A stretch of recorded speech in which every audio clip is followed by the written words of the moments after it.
Hello दोस्तों, आज हम लोग क्लास 10 के रियल नंबर वास्तविक संख्या के बारे में जानेंगे और इसको समझेंगे।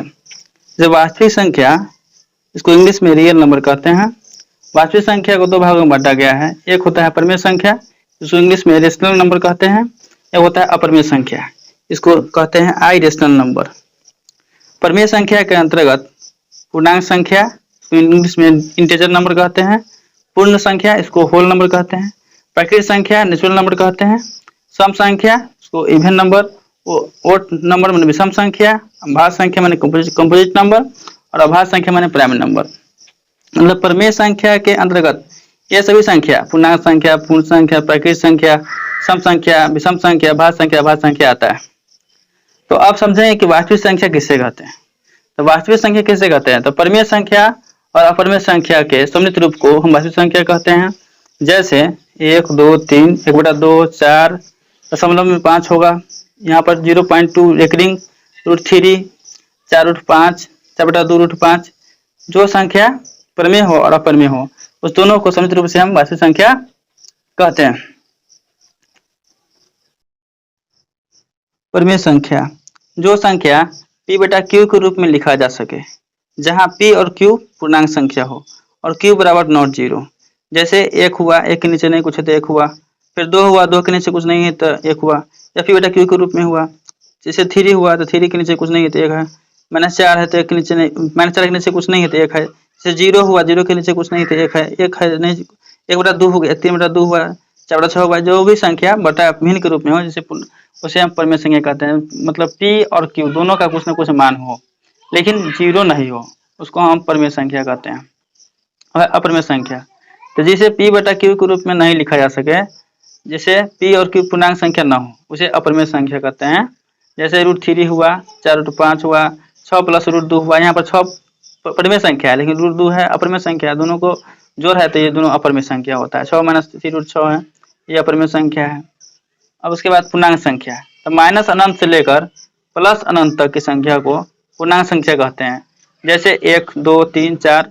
यहाँ पर पूर्णांक संख्या में एक महत्वपूर्ण बात यह है कि इसके नीचे हमेशा एक ही होना चाहिए।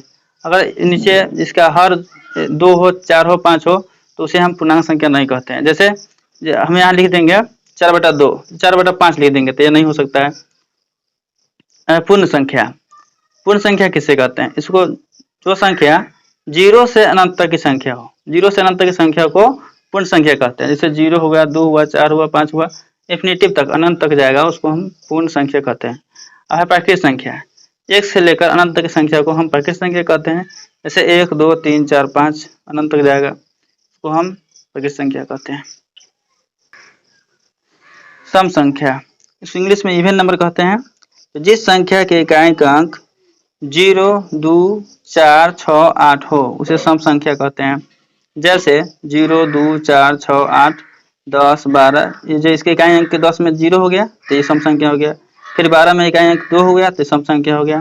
फिर 14 में इकाई अंक 4 हो गया तो ये सम संख्या हो गया। फिर 16 में इकाई अंक 6 हो गया तो सम संख्या हो गया। फिर 18 में इकाई अंक 8 हो गया तो सम संख्या हो गया। मतलब जिस संख्या के इकाई अंक क्या हो, 0 हो, 2 हो, 4 हो, 6 हो, 8 हो, उसे सम संख्या कहेंगे। विषम संख्या, इस इंग्लिश में ओड नंबर कहते हैं। जिस संख्या के इकाई का अंक 1, 3, 5, 7, 9 हो, उसे हम विषम संख्या कहते हैं। जैसे 1, 3, 5, 7, 9 विषम हो गया।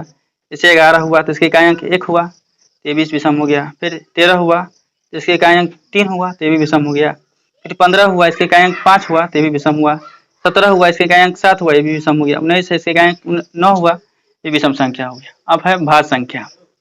तो भाज्य संख्या क्या है? इंग्लिश में कंपोजिट नंबर कहते हैं। जिसका 2 से अधिक गुणनखंड हो, उसे हम भाज्य संख्या कहते हैं। जैसे 1 का कितना गुणनखंड होगा? सिर्फ 1 होगा, इसको हम भाज्य संख्या कहेंगे? नहीं कहेंगे, इसलिए भाज्य संख्या नहीं, भाज्य संख्या ये नहीं है। फिर 2 है, 2 का कितना होगा गुणनखंड? यह 1 होगा और 2 होगा, तो ये 2 ही गुणनखंड इसका है। इसका परिभाषा है कि जिसका 2 से अधिक गुणनखंड हो, इसीलिए यह भाज्य संख्या नहीं होगा। फिर 3 है, ये इसका भी गुणनखंड 1 है, 3 है। एक ही 3 से, 3 जो है 1 और 3 से कट रहा है, दूसरा से नहीं कट रहा है, दुइयों से कट रहा है, इसलिए यह भी भाज्य संख्या नहीं होगा, यह एक भाज्य संख्या नहीं होगा। अच्छा, उसके बाद 4 है। तो 4 जो है भाज्य संख्या है कि नहीं है, तो इसका गुणनखंड कितना होगा, 1 2 4। मतलब यह 3 संख्या से कट रहा है, 1 से भी कट रहा है, 2 से भी कट रहा है, 4 से भी कट रहा है। इसका मतलब ये 3 संख्या से कट रहा है, 2 से अधिक से गुणनखंड है, इसलिए यह क्या हो गया, भाज्य संख्या हो गया। तो जिसका 2 से अधिक गुणनखंड होगा उसको हम क्या कहेंगे, भाज्य संख्या कहेंगे। अब है अभाज्य संख्या, इसको इंग्लिश में कहते हैं प्राइम नंबर। तो इसका परिभाषा क्या होता है, इसका परिभाषा होता है कि जिसका 2 ही गुणनखंड हो, न 2 से कम हो और न 2 से अधिक हो। जैसे एक का गुणनखंड क्या होगा, 1 होगा, मतलब एक ही से कट रहा है, तो इसीलिए इसको हम अभाज्य संख्या नहीं कह सकते हैं।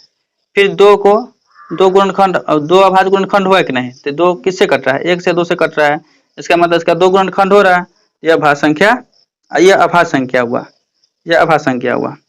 अच्छा 3 हुआ, तो 3 कितने से कट रहा है, 3 1 से कट रहा है, 3 से भी कट रहा है, इसका 2 गुणनखंड हुआ, ये भी अभाज्य संख्या हुआ।